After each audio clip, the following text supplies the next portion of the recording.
Welcome to another episode of PSYCOW. I'm Kyle. It has been forever since I've had an episode pop up. We've been on kind of a hiatus. We're bringing everything back. PSYCOW is obviously going to be included. I know Mike and Mal from BCast will be joining me quite often on the show to talk about everything horror. But this week I have a very, very, very special guest, Eric England, director and writer of Contracted, Madison County. He did a segment in Chilling Visions called Taste. Very, very awesome guy. I was so happy to get him on the show. Really fun to talk with, and I hope you enjoyed the show. So without further ado, here is my interview with Eric England. Were you a horror fan growing up? Yeah, absolutely. I wasn't the diehard horror fan that I kind of am now, and that I think a lot of horror filmmakers, started out as. I was introduced to horror films at a really early age because my parents were really young when they had me. My mom was like 18 and my dad was 21, so I was exposed to a lot of like violent movies at an early age, and a lot of like dark and twisted movies. Like the first movies I can really remember seeing were things like Beetlejuice and Army of Darkness and like Pulp Fiction and stuff like that. So those were kind of my first childhood memories of like what I had seen. But I know at around like age 4, I was exposed to movies like Fright Night and Stephen King's It and the original Night of the Living Dead. So horror was definitely something that was, like, I don't want to say thrust upon me, but it was like I couldn't escape it because everyone in my family had a secret love for horror films, and I grew up with a lot of like uncles that were, in their teen years. So I think it was just kind of an amalgamation of all those things kind of subtly creeping in. And then, I grew up in Arkansas in the Bible Belt where everything's taboo. So the more someone told me I couldn't watch something or you shouldn't watch this, the more I kind of sought it out. So I naturally just gravitated towards the darker side of storytelling, I think. Yeah, I know what you mean about Bible Belt. I'm in the bowels of South Carolina, and a person like me does not belong here. Yeah, absolutely. You were talking about It, though, and I had to ask, have you seen the trailer for that new movie, Clown? Clown, yeah, I have. I saw it the other day. When I saw the trailer, I thought, it's like Contracted, but it's a clown. Yeah, I was thinking the same thing. It's funny. I'm glad I'm not the only one. Yeah. So, like It and Beetlejuice, those great movies, is that what influenced you to make movies? What movies kind of pushed you towards making movies? There's really two, and they're both kind of unusual and like iconic, but not in like I grew up on like The Shining's my favorite movie of all time. The first movie that I remember ever watching and like just it having a crazy impact on me was the original Scream. And I was like 9 years old when it came out, and I remember seeing it in a theater. And I remember while I was watching it, I stopped watching the movie for a brief period of time and started watching the audience. And it was the first time that kind of perception and that perspective clicked for me as a kid. And I was like, wow, this audience is being, manipulated in a way. And I was like, I didn't know what was happening. Like, I didn't know there was a writer and a director and it was all staged in this. Like, I just knew that they were freaked out by what was on the screen. So I knew I wanted to be the person to put that on the screen. And like I never really took it seriously. I just always loved Scream, and to this day, Scream is my favorite movie. I've seen it more times than I care to admit. And then when I was in high school, I was at that weird phase of like trying to decide what I was going to do with the rest of my life. And I had played basketball all the way up into high school my entire life, and I always wanted to go to college and play basketball. And I really didn't want to go to college if I couldn't play a sport. And I actually had a career-ending injury my senior year of high school. So once like athletics and sports were taken off the table, I kind of decided I didn't want to go to college. And I thought, I'd always said like, oh, if I ever get the opportunity one day, I want to like try and, have a career in entertainment, whether I was writing novels or whatever it was. And, I always wanted to like be a novelist just to write books that would ultimately be turned into movies. But then the more I started thinking about it, I was like, why don't I just try and make the movies? But I had no idea what to do or how to do it. So I got on Google and I started Googling things and started like just doing as much research as I could. And I started watching a lot of behind the scenes on DVDs for the first time. And one of the biggest impacts that was made on me was by Cabin Fever in like 2002 or 2003. I actually hated the movie when I first saw it in theaters. But then I rediscovered it on DVD and fell in love with it. And I watched the behind the scenes and I just saw how much fun Eli and everyone had making the film. And, growing up in Arkansas, I was like, this is just a bunch of, kids essentially out in the woods and a cabin and blood. And it just looked like so much fun. And I was like, I can't believe someone's paying him to do that. And I didn't understand all the sacrifice and everything that it took to make an independent film at that time. But I just was blown away by the fact that that was someone's job. So Cabin Fever was actually the movie that made me say, like, I want to do that. Those are the kind of movies I want to make, and ultimately what inspired the drive to make Madison County. It's funny, ironically enough, Eli is a big influence to me too. I mean, it sounds really lame, but I have like a decapitated Eli Roth like on my arm, just because of Cabin Fever. And I like you said, the bonus features, the one thing I remember is Ryder Strong talking about how Eli was more than happy to be spraying that ketchup bottle full of blood into his face, and I'm like, that sounds like so much fun. Yeah, absolutely, right? Like I was telling you right before the show, actually, we started recording, Madison County was the first movie that I actually saw that you created. Did you know you wanted to do a slasher movie right off the bat, or is that your niche? You wanted to keep doing slasher movies? I know you just did Contracted, but I don't know if it was like, it was definitely one of the first movies I started kicking around. It was the second screenplay I'd ever written, but I don't know if it was like necessarily the first movie I wanted to do. I actually did another movie called Hostile Encounter that was kind of like an experimental feature film. Right. That never really got finished. It was just something I made on my own like credit card just to prove to people I could make a movie, and I made it and I showed it to some people, and that's how we ended up getting the money for Madison County. But when I did Madison County, it was really about the financiers and the producer, and like they wanted to do something that was a little more commercial, that had like exploitable elements. On not only necessarily on the cover, but that's essentially what it was they wanted that iconic image of the guy in the pig head and all that stuff.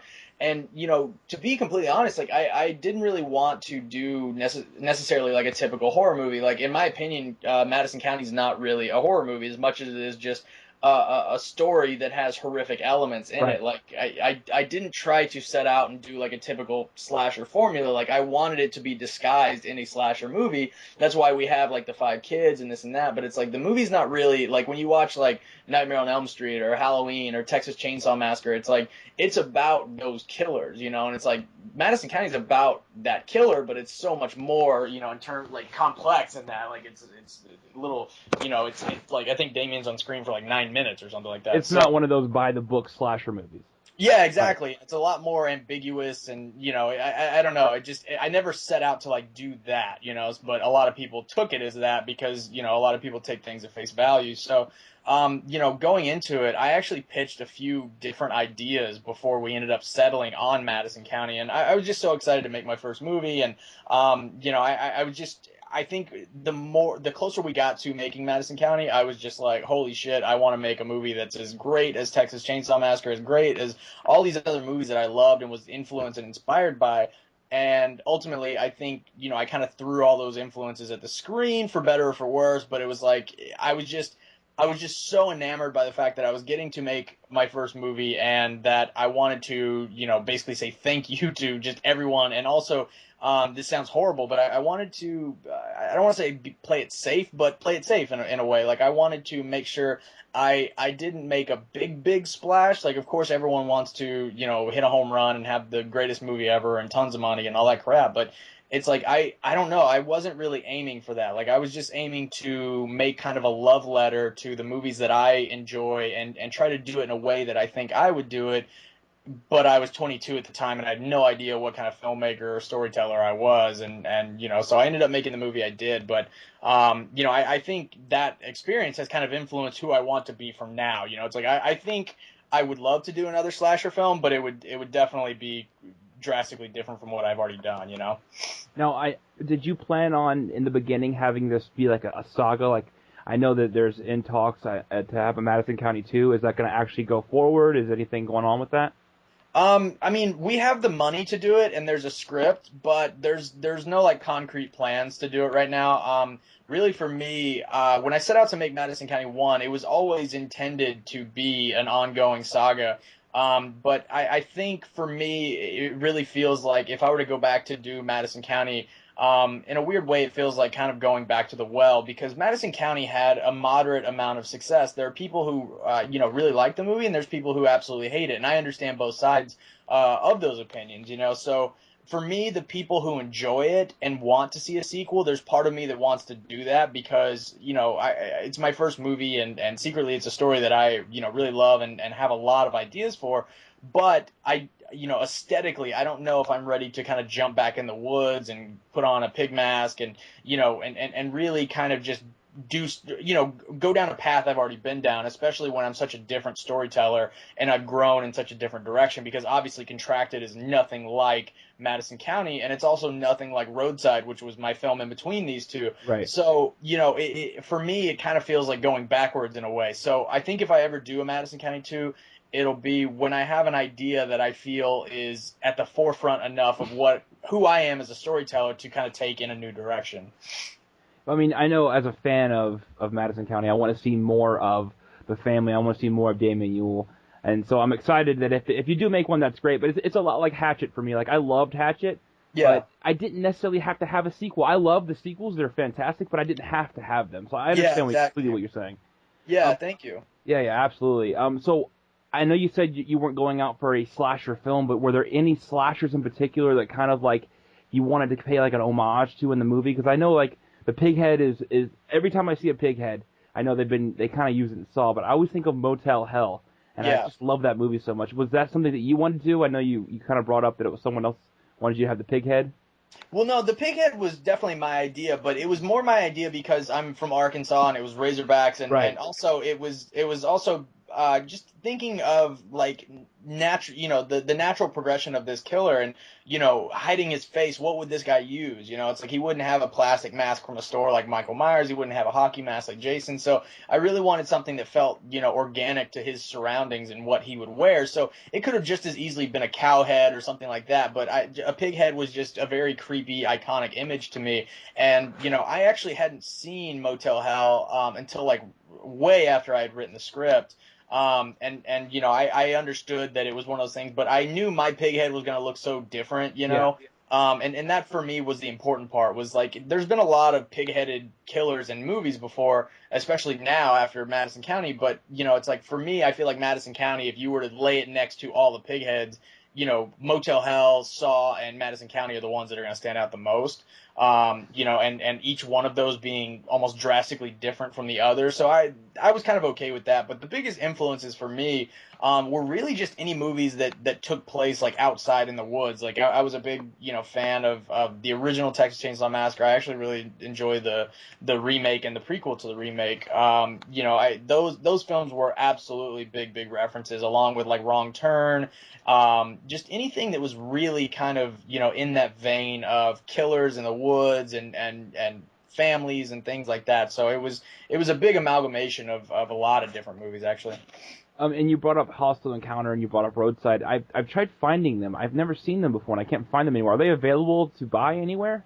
They are not. Hostile Encounter may never be, just because it's kind of like that little movie that I made with a bunch of friends, and I don't think anyone has it on DVD. It played at one film festival in like Wisconsin, and like I said, I just made it as a way to show people that I could tell a story. We shot in 5 days, and we had like a 6-person crew, and we made it for like $3,500. So it's one of those movies that maybe one day I'll release it on the internet or something. Yeah. And people can just watch it. But I mean, it's not a horror film. It's a glorified student home movie. So I don't know if it'll ever get released. But Roadside may actually come out this year.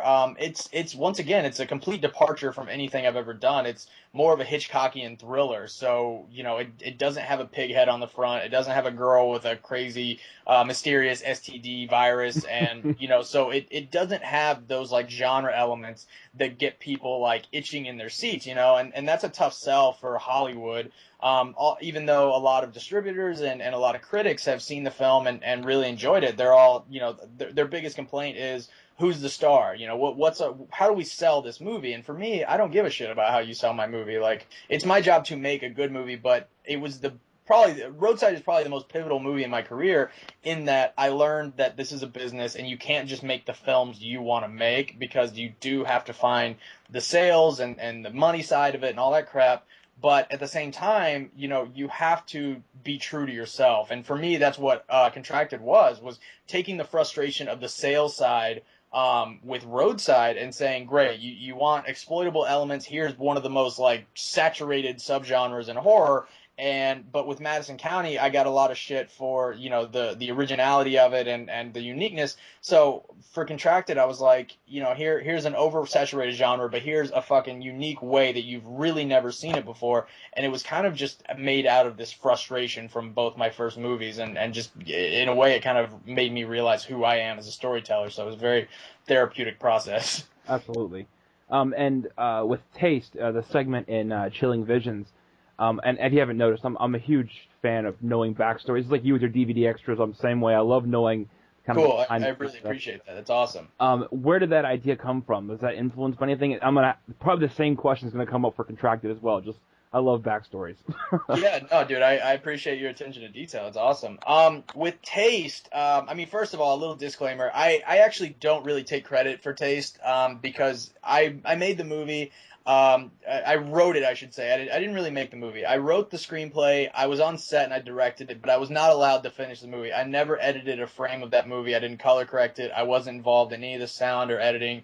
Not by choice. That's just how, unfortunately, the process ended up going. So we had some big creative differences because I asked to be involved and begged and pleaded, and I was just never allowed to finish making the movie that I started. So unfortunately, if someone loves the segment, I appreciate it, but I don't want credit for it. The same way I don't want credit for it if someone hates it. Right. But the idea was really, Chiller TV came to me and said, hey, we're looking to do this anthology, and we have one segment already made, and we need to fit this like wraparound segment and this and that. So I had to incorporate a lot of different elements from other movies, and I had to wrap it in this idea of another movie. So I kind of took a couple elements of it and fit it into this like job interview, and I'm really big with metaphors. I don't know, something about just the idea of taking something and spinning it on its head, or making it have a different meaning, or represent something different is very interesting to me. So with Taste, when they said this is your sense, I kind of, I didn't want to do something like, I could have done a lot of different things. Like I could have done like blood and or vampires tasting blood. I could have gone in so many weird directions, but it's like, for me, I wanted it to be about elegance and your taste in something metaphorically, but also have a very literal side of it, where there's this chick who has these like man-eating jaws, and she devours people, and she works for this big corporation, and it's a dog-eat-dog world, and all these, like I said, visual metaphors. So that was kind of the idea for the the segment. Do you think these anthology kind of movies are going to be like a big factor in movies? Because I know, like with VHS, ABCs of Death, I loved VHS, and the sequel was pretty good. Wasn't a big fan of ABCs of Death that much.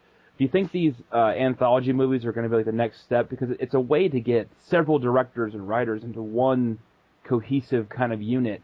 And I wonder if that's kind of taking the place of Twilight Zone and Tales from the Dark Side, that kind of thing. What do you think about that? Yeah, I don't know if they're going to continue to stay around.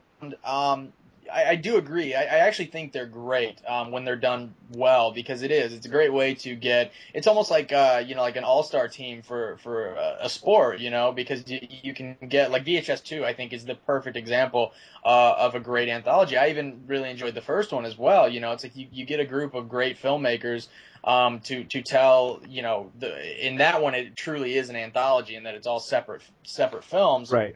But you can even do something that kind of weaves itself together, and like The Signal, where it's 3 different directors, but it all tells one cohesive story. So I think there's a lot of opportunity there, but I think, unfortunately, like everything else, anthologies are starting to become like the found footage subgenre, where they're just becoming oversaturated. So I think it's it's kind of a fad. Like it may die down for a little bit and then come back, but I think it's more of a niche thing. Like I would love to see anthologies kind of stick around, because I think it's great to collaborate with other filmmakers and build bonds that way and stuff like that. But it is one of those things where it's like, you don't want to watch a bunch of movies that are made up of 26 little, 3-4 minute movies. Because, I think ABCs of Death, while it's a great idea, like, you can't help but understand that a lot of those segments are going to suck, or not be interesting, or, Right. or not going to fit, with what the mold is. So it's a risky move, but I think, if you have the formula down, then it can be a very successful thing for sure. Yeah, we did a review on ABCs of Death, and I'm one of the guys who I like reviewing movies, but I don't like being an asshole. Like, there's people that, like, I'm like, they rip apart movies, and I'm like, well, you fucking make a movie, dick. Yeah. I kind of like, I try to be, respectful, but that was a really hard one to be respectful with. Yeah. But Contracted is by far one of the best films of 2013. I mean, I've seen it on so many people's lists of their favorite films. Oh, cool. Thank you. I remember when I saw the teaser poster, it was just, half her face. I was like, that was really interesting. And I saved it on my computer just because I didn't want to forget. I have a bad memory.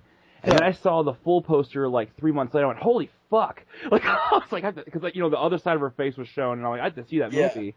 And it's got a twist ending that really surprised me. I don't want to spoil for anyone listening. Cool. But what was the influence behind that movie? I watch a lot of documentaries, and that it's always been like an idea of mine. I have a huge fear of losing control of my body and it deteriorating. So that movie really like inked me out. What were the things behind that movie? Cool, thank you. I appreciate all that. The inspiration was really, like I said, it was built out of frustration of my previous two films, but really, I've had the idea kicking around in my head for a really long time of two people have sex and one of them contracts an STD, and it turns out to be a lot worse than just an STD. Like, that was kind of the idea from the beginning, and then I started thinking of how I could wrap it into something a little bigger than that. And that's when I started thinking about, not to spoil anything, but what the ultimate ending is. And when that kind of hit for me, I really kind of ran with it, because I was like, man, that's something we haven't really seen before. And also, that's probably one of the most overdone subgenres in horror ever. Like, you can find those kind of movies everywhere. So, and I'm a big fan of that, because, like, I'm the kind of person, like, I hope that when I retire, or I doubt I'll ever retire, I'm probably going to die on set, but, I hope by the time I'm dead, I've made a vampire movie and a werewolf movie, and all these kinds of, like, different, like, slasher films and zombie movies and Creature from the Black Lagoon style shit. I want to make all these different kinds of movies.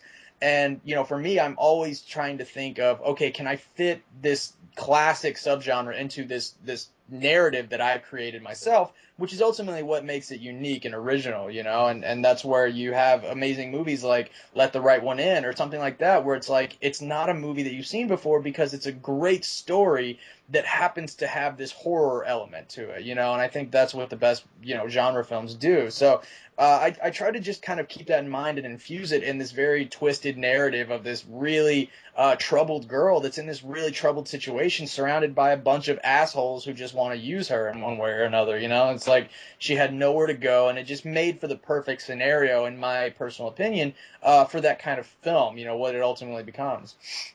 And like you said, with the ending being what it is, if I saw Contracted like 7 years ago, I would have found you and sucked your dick. I mean, this is the greatest ending I've ever seen in my life. But see, I've been burnt out of that genre, so it took me back from it. But I thought about it, I was like, what, that is really a fucking genius turn. And so that I definitely commend you for. That was a really, because it's brave to do that right now with all the backlash people are getting for doing that right now. Yeah, thank you. Were you worried about that at all? Yeah, I mean, I was worried the entire movie. I mean, because the movie was absolutely an experiment in every sense of the word. Like, it's the smallest movie I've ever made in terms of budget, schedule, everything. Like, it was just, really, I was ready to make this movie if I had to rub two dimes together, and that's all I had. I just really wanted to make another movie, and I wanted to kind of, out of frustration, just show that I was capable of doing something a little bigger and broader.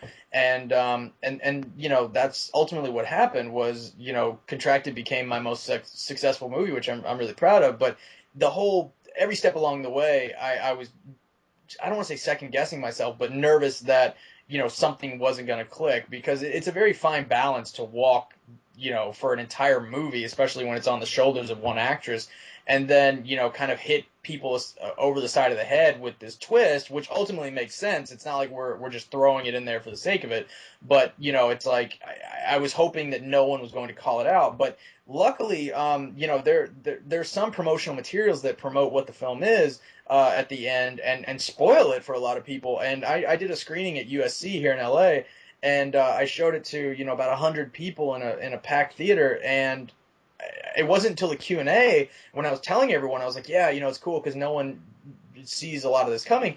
And they were like, no, we totally knew it was coming. Like, look, here it is on the program. They showed me the program, and it just completely killed the movie and spoiled it. And I was like, you guys came here to watch the movie already knowing what happens? They were like, yeah, we fucking enjoyed it still. So, it was crazy. So it's nice to know that people can, have the movie spoiled for them and still enjoy it. So it's one of those movies. I've had some people tell me that it's not about the ending; it's about the journey to the ending. That's the most interesting part. So I guess if you look at it that way, it's one, very flattering, and I appreciate it. But two, I guess it's a cool way to look at the movie.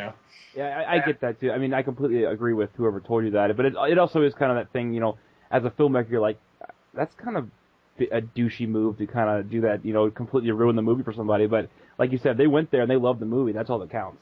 Yeah, absolutely. I mean, it's crazy because I've had a lot of people who have watched the movie a few times, and to me, that's the biggest compliment you can ever get. Is it's flattering and humbling and honoring to have someone watch your movie once, but for someone to have a repeat viewing, especially several viewing.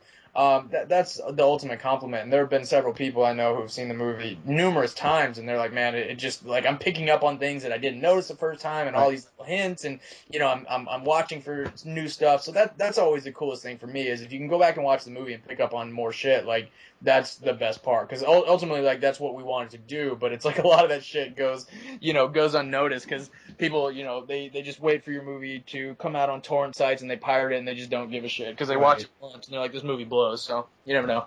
And I noticed online, which you never really can believe, especially on IMDb, because anyone can really write anything on there, that you have a film called Hellbent that was announced. Is there anything that you can tell us about that? Is that an actual film you're working on? Yeah, it's definitely happening. I believe we're supposed to be shooting this year. I mean, it's, unfortunately it's Hollywood, so you can never say, something for certain, but, we have the money, we're casting it right now. And it's supposed to be kind of my first foray into a little bit of a higher profile style film. It's got more money. Hopefully I'll have a bigger schedule to work with, so I'm not rushing. And it's just a much bigger and broader film that we hope to get in a lot more theaters and kind of take that avenue with. But it's a really cool movie. If I direct it sooner than anything else.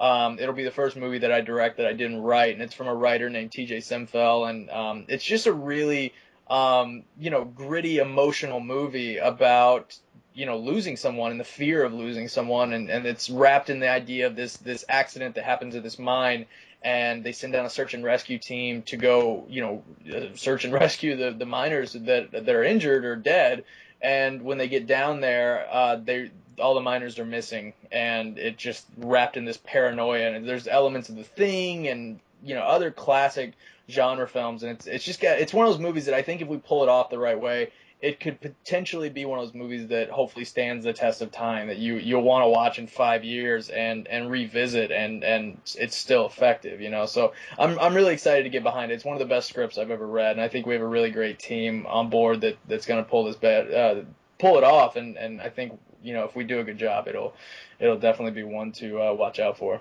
Would it be a horror movie? Would it be a thriller? Is it in the horror category still? Oh yeah, it's absolutely horror. Like it's kind of a gut punch of Right. horror.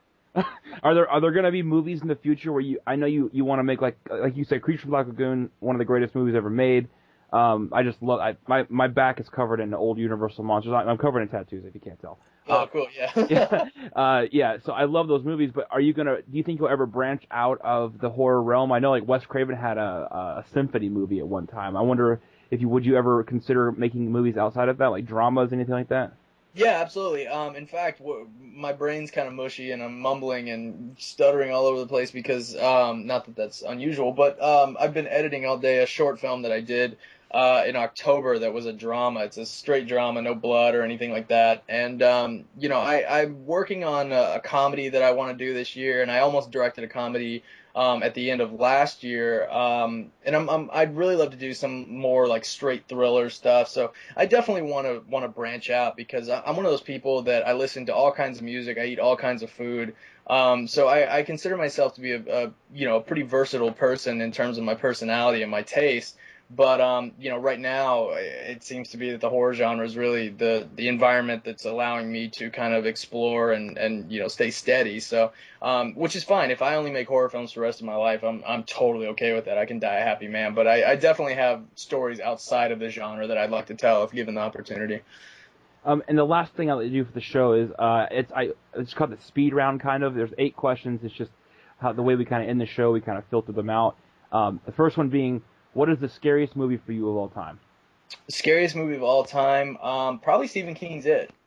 That everyone, I say that to people and they laugh at me because they watch it now and it's so cheesy. I still watch it now and I cringe and cry like a little girl. Tim Curry is the scariest man even outside of clown makeup. So Yeah, it's fucking terrifying. I will literally sometimes put on Stephen King's It and sit through 4 hours of that shit and just like cringe. Like hearing him talk as Pennywise the clown still gives me goosebumps and raises the hair on the back of my neck. Absolutely.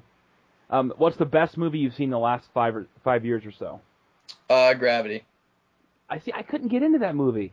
Oh no, I loved it. Yeah, it was very suspenseful, but after a while, I'm like, how the hell the people in open water couldn't get to land, but they can get back to Earth? Yeah, no, I mean I don't know. It was just a pure cinematic experience for me. Like it was like a roller coaster ride, and like it's very thin on plot. I mean, there's probably a million movies I could list, but in terms of like just walking away and thinking, wow, that just raised the bar of cinema, Right. that would definitely be it for me. And who is someone that you'd love to work with in the future? Shit, that's a tough one. I don't know. I've got a lot of filmmakers that I really admire. Like I've got some favorite directors. Shit, that's tough. I'm a big, like, completely, unapologetic, like, Ben Affleck fan. Like, I think he's one of the greatest directors working right now. Right. I'm actually a fan of his acting. If he were to produce something for me, I wouldn't cry about that. There's a lot of producers I like to work with, like David Fincher. I'm a huge fan of his directing, so if he were to produce something, I don't know. I mean, there's a lot of, like, studios and companies I'd like to work with, and there's a shit ton of actors. That's a tough one. I don't know, but I'd probably go out and say something like that. Yeah, Ben Stiller's a great. I saw Walter Mitty yesterday, and I absolutely loved it. That's how I think. I'm everywhere I go. I'm in a movie, kind of. That's the way my mind works, and Yeah, I just love that kind of seeing myself on screen. yeah, absolutely. What's the worst horror movie monster you've ever seen? The worst horror movie monster? Absolutely. Hmm, that's tough. I don't know. I'd have to look. I'd have to look through like my old. I just got rid of my DVD collection, and I used to have like some of the shittiest movies of all time. I Um, know about that. yeah. Shit, this is killing me. I don't know. I'll say like the trolls from Troll 2. That is like the 8th time I've heard that. That's the one I always have in my head too. They're terrible. They're not even trolls. Yeah. They're on the Yeah, goblins and stuff. I don't know what else to say. Like Yeah, that's a great one. that takes the cake for me. I feel like I'm missing something, but I know I saw something recently where I was just like, oh, that's awful. Fuck, I forgot what it is. I don't know. I'll say that. We'll do an update later down the road, and you can come back on. We'll talk about Yeah. it. What's your cheesy guilty pleasure movie outside of horror? Cheesy, I have a very bad problem with watching like the cheesiest, like most ridiculous, like are you fucking kidding me comedies Yeah. all the time. Like I'm a big like Dumb and Dumber fan Oh and yeah. like Billy Madison and stuff like that. But those are fucking great movies, so I'm not apologetic for those. But I'm the guy who will totally pop in like Corky Romano or Joe Dirt Mean or Girls. like the new guy or Malibu's Most Wanted. Probably Malibu's Most Wanted. Like I think that is one of the most under fucking rated films of all time because it's just so fucking hilarious in my opinion. So I would say Malibu's Most Wanted. Got some of that B-Rad going on. Absolutely, B-Rad B from Boo. um, What's something you've learned from horror movies in everyday life? Like, I don't go camping, I don't go caving, I don't do anything but sit in my house now because of horror movies. What's something you've learned from horror movies? Something I have learned from horror movies. That's a good question. I'd probably say like don't ever fucking walk around in the dark. Like it's funny because even as an adult, like I remember I was with this girl not too long ago, and I forgot we heard something. And I like got out and I like went into the living room and it was like pitch fucking black. And I remember even me as an adult now, like it was just so instinctive. I was like, oh no, fuck this, I'm turning on the lights. Like, I think even as an adult, like you can't get away from that. We're all afraid of the dark. Like no one wants to be shoved into a room that's pitch black and not know what the fuck's around them, you know? So I would say that, like I still have trouble going to like certain haunted houses and like shit like that. Like I don't like shit jumping out at me in the dark. So for the most part, like I'm one of those people that kind of likes to keep it dim, but it's never so dim that I can't fucking see. That's for sure. Right. Yeah, if you walk into your house and your power's out and your phone's disconnected and you get naked and take a shower, you deserve to die. Yeah, absolutely. Like I would, like you're exactly right. Like if I were to walk into my house and my fucking power's out, the last thing I'm gonna do is like light a candle and go take a shower. Yeah. Go fuck yourself. Like I'm Most just sit in my vulnerable place car. in the world. You're gonna go. Yeah, I'm gonna sit in my car with my fucking cell phone plugged into the cigarette lighter, and I'm gonna play like fucking Candy Crush or something until the lights come back on. Do you have a favorite decade of horror? A favorite decade? I am a complete. I would probably say it's weird. I have three that I'm really, really like into. I love '70s horror because I just think it's probably one of the greatest years, or greatest decades, for horror cinema because I think that's where we got so many classic films. Like the original Halloween, the original Texas Chainsaw Massacre, and I even consider kind of like the early '80s in there as well. You know what I'm saying? Like it's just the late '70s to early '80s kind of era. But that's probably I would say that's in my opinion the most influential on the entire horror genre as a whole. My personal favorite is the '90s actually, which a lot of people think was a horrible year for genre, but I have this weird fascination and infatuation with '90s like thrillers like Scream and I Know What You Did Last Summer and that Valentine movie and Urban Legends and like all these like whodunit thrillers and slasher films and Right. I don't Yeah, I absolutely. don't know. There's Slashers just were something dying. about those movies that, yeah, absolutely. And it's like they all have that like crazy anamorphic blue moonlight and like I don't know. There's just something about them. Like even Wes Craven's New Nightmare. Like just it has like this '90s horror movie quality about it that I just can't fucking get out of my head. It's like this glossy aesthetic that I just fucking love. And I'm a really big fan of those. So I would definitely say that. And then I grew up. I was born in '88, so I grew up in kind of the early 2000s, kind of that world of like the what they call them, the fucking Splat Pack or whatever, Right. like House of a Thousand Corpses and Eli Roth and James Wan and The Descent and like all those movies. Like I think that was a fucking great year, great little it wasn't even necessarily a decade. But it was just like a great few years for horror. So I would probably almost venture to say that. I would say from like 74 to like 82, or 80 or 74 to 84 is a fucking great decade, and then like from 95 to 2005, those are probably my two favorite decades. I think I just fell in love because like we're the same age, so we kind of grew up at the same time. And early 2000s with Amityville remake, I absolutely love that movie. I thought it was well done. Great. It's terrifying. Yeah, I mean, there's so many Devil's Rejects. That time, I was in the movie theater every weekend. That was a couple years where horror movies were every weekend. Like you had something popping up every time, and now you barely get a horror movie, and if it is, it's a goddamn Paranormal Activity movie, and I'm like, really? Yeah, no, dude. 2003 to 2005 was a fucking incredible year for horror. Like you had Wolf Creek and all those movies you just mentioned, and then you had Cabin Fever and the Hostel movies and the Saw sequels, and like it was just you were just getting barraged with horror. Yeah. We people always say the 80s on the show, and the 70s is by far my favorite time. That was when everything started for that slash. So I mean, that was the best time for horror. Yeah, absolutely. And what's your favorite line in any of your movies? Do you have a favorite line that anyone's ever said in a film in your movies? God, you just put me on the spot. Now I'm gonna forget them, but my buddies and I, we quote a lot of them, especially like my editors and I, like, or my sound designers, like just these lines we hear over and over and over. I would probably have to say Matt Mercer's line in Contracted, when he's, you know, I don't want to spoil anything, but there's a particular intimate scene towards the end of Contracted, and it would probably either be his line where he says, "You're so wet," or he says, "There's something tingling in there." I cringed. I was like, oh. Yeah, it would probably be one of those lines, or at least in that moment.